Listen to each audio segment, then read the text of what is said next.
La Bible en un an, la 271e journée, le livre de Michée, chapitre 5, verset 1 au chapitre 7, verset 20, le livre des psaumes, chapitre 70, verset 1 à 6, le livre des proverbes, chapitre 24, verset 15 et 16, l'épître de Paul aux Philippiens, chapitre 2, verset 1 à 18.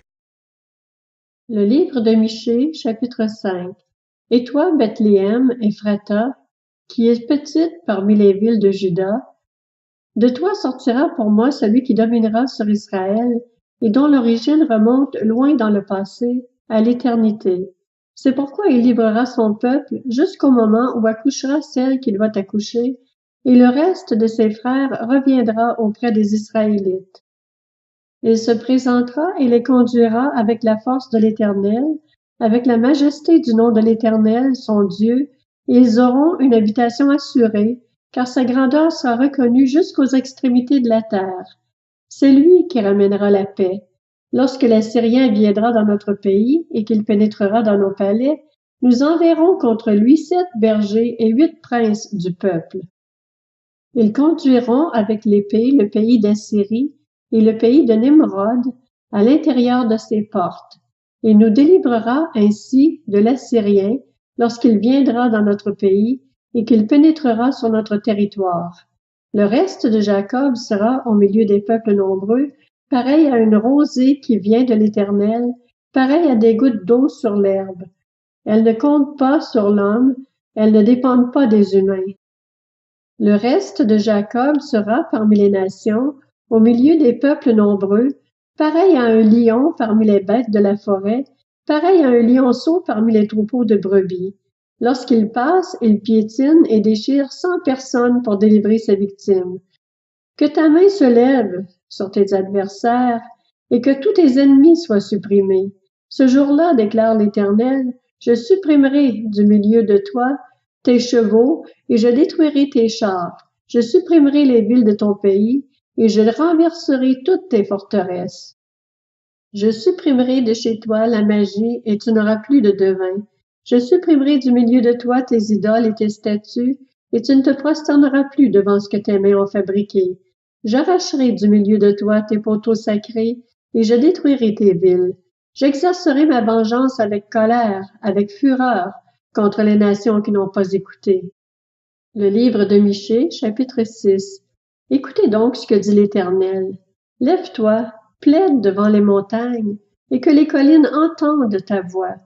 Écoutez le procès de l'Éternel, montagne, et vous, solide fondation de la terre. En effet, l'Éternel a un procès avec son peuple. Il veut plaider contre Israël. Mon peuple, que t'ai-je fait?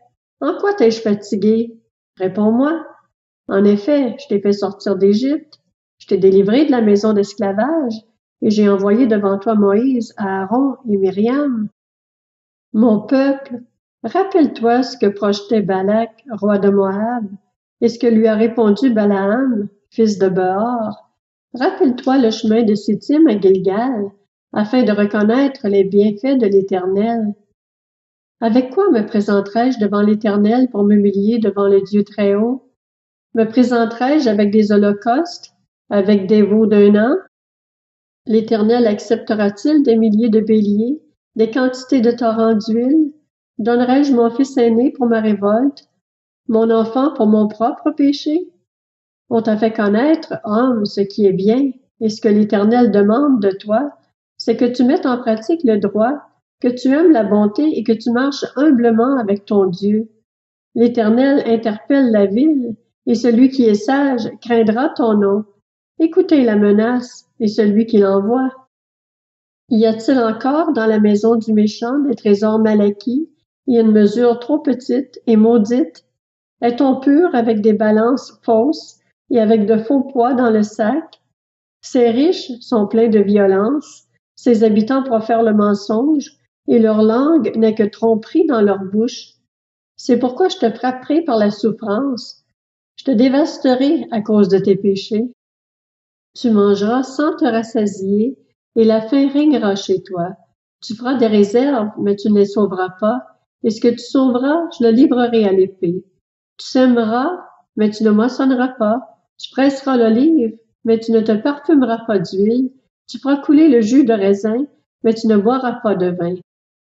On respecte les coutumes d'Omri et toute la manière d'agir de la famille d'Akab. Vous marchez d'après leurs conseils. C'est pourquoi je te livrerai à la destruction. Je ferai de tes habitants un sujet de moquerie, et vous supporterez le déshonneur de mon peuple. Le livre de Michée, chapitre 7. Malheur à moi, car je suis comme à la récolte des fruits, comme au grappillage après la vendange.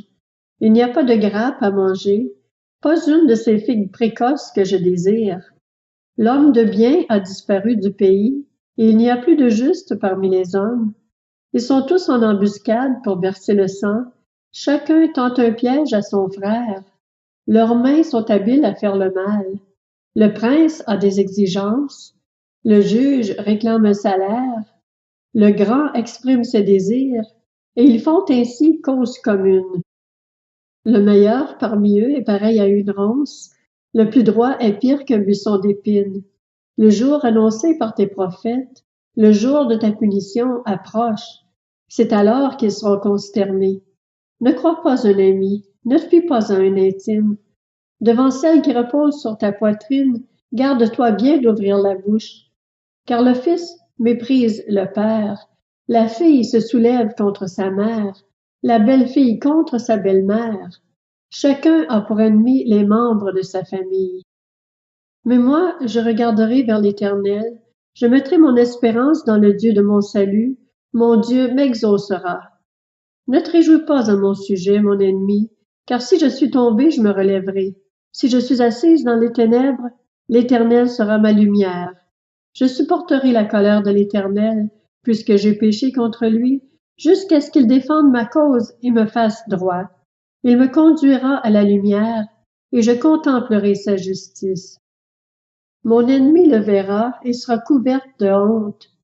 Elle qui me disait, où est l'Éternel ton Dieu? Mes yeux se réjouiront à sa vue. Alors elle sera piétinée comme la boue des rues. Le jour où l'on reconstruira tes murs, ce jour-là, tes limites seront reculées. Ce jour-là, on viendra vers toi de la Syrie et des villes d'Égypte, de l'Égypte jusqu'au fleuve, d'une mer à l'autre et d'une montagne à l'autre. Le pays sera dévasté à cause de ses habitants, à cause du fruit de leurs agissements. Conduis ton peuple avec ta houlette, le troupeau de ton héritage qui habite solitaire dans la forêt au milieu du Carmel, qu'il broute sur le Basan et en Galaad comme autrefois, comme à l'époque où tu es sorti de l'Égypte, je te ferai voir des prodiges. Les nations le verront et seront couvertes de honte avec toute leur puissance. Elles mettront la main sur la bouche, leurs oreilles seront assourdies. Elles lécheront la poussière comme le serpent, comme les reptiles de la terre. Elles sortiront effrayées de leur forteresse. Elles trembleront devant l'Éternel, notre Dieu. Elles te craindront. Quel Dieu est semblable à toi? Tu pardonnes la faute, tu oublies la révolte du reste de ton héritage. Il ne garde pas sa colère à toujours, car il prend plaisir à la bonté. Il aura encore compassion de nous, il piétinera nos fautes. Tu jetteras au fond de la mer tous leurs péchés. Tu témoigneras de la fidélité à Jacob, de la bonté à Abraham, comme tu l'as juré à nos ancêtres autrefois. Le livre des Psaumes, chapitre 70, au chef de chœur, de David, comme mémorial. Ô Dieu, délivre-moi sans tarder. Éternel, viens vite à mon aide. Qu'ils soient honteux et remplis de confusion, ceux qui en veulent à ma vie. Qu'ils reculent et rougissent, ceux qui désirent ma perte. Qu'ils fassent demi-tour, saisis de honte, ceux qui disent « Ah ah !» Que tous ceux qui te cherchent soient dans l'allégresse et se réjouissent en toi. Que ceux qui aiment ton salut disent sans cesse que Dieu est grand.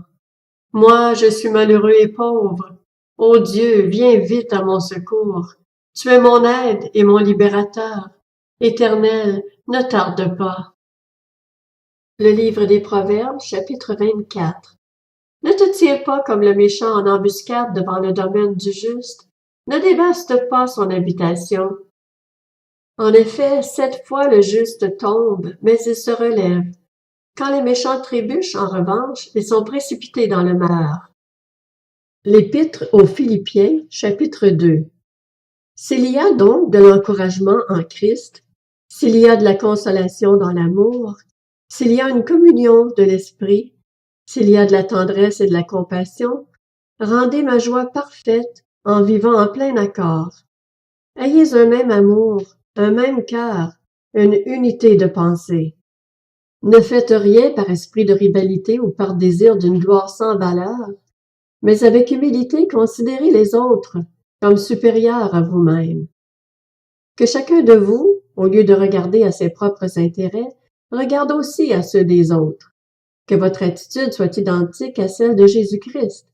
Lui qui est de condition divine, il n'a pas regardé son égalité avec Dieu comme un butin à préserver, mais il s'est dépouillé lui-même en prenant une condition de serviteur, en devenant semblable aux êtres humains. Reconnu comme un simple homme, il s'est humilié lui-même en faisant preuve d'obéissance jusqu'à la mort, même la mort sur la croix. C'est aussi pourquoi Dieu l'a élevé à la plus haute place et lui a donné le nom qui est au-dessus de tout nom, afin qu'au nom de Jésus, chacun plie le genou dans le ciel, sur la terre et sous la terre, et que toute langue reconnaisse que Jésus-Christ est le Seigneur, à la gloire de Dieu le Père. Ainsi, mes bien-aimés, vous qui avez toujours obéi, non seulement quand j'étais présent, mais bien plus encore maintenant que je suis absent, mettez en œuvre votre salut avec crainte et profond respect. En effet, c'est Dieu qui produit en vous le vouloir et le faire pour son projet bienveillant. Faites tout sans murmure ni contestation, afin d'être irréprochables et purs, des enfants de Dieu sans défaut, au milieu d'une génération perverse et corrompue. C'est comme des flambeaux dans le monde que vous brillez parmi eux, en portant la parole de vie. Je pourrai alors être fier le jour de Christ, de n'avoir pas couru ni travaillé pour rien. Et même si mon sang doit couler pour le sacrifice et le service de votre foi, j'en suis heureux et je me réjouis avec vous tous. Vous aussi soyez de même heureux et réjouissez-vous avec moi. J'espère dans le Seigneur Jésus vous envoyer bientôt Timothée, afin d'être moi-même encouragé par les nouvelles que j'aurai de vous, car je n'ai personne qui partage mes sentiments pour prendre vraiment votre situation à cœur. Tous, en effet, cherchent leurs propres intérêts et non ceux de Jésus-Christ. Vous savez que Timothée a fait ses preuves en se consacrant au service de l'Évangile avec moi, comme un enfant avec son père. J'espère donc vous l'envoyer dès que je serai au clair sur ma situation. Et j'ai confiance dans le Seigneur que moi aussi je viendrai bientôt. J'ai cependant estimé nécessaire de vous renvoyer mon frère Épaphrodite, mon collaborateur et mon compagnon de combat, que vous aviez envoyé afin de pourvoir à mes besoins. Il désirait vous revoir tous et se tourmentait parce que vous aviez appris sa maladie. Il a été malade, en effet, tout près de la mort, mais Dieu a eu pitié de lui, et non seulement de lui, mais aussi de moi, afin que je n'aie pas tristesse sur tristesse. Je m'empresse donc de le renvoyer pour que vous puissiez vous réjouir de le revoir et que je sois moi-même moins triste. Accueillez-le dans le Seigneur avec une joie sans réserve et ayez de l'estime pour de tels hommes. En effet, c'est pour l'œuvre de Christ qu'il a été près de la mort. Il a risqué sa vie afin de vous remplacer dans le service que vous ne pouviez pas me rendre.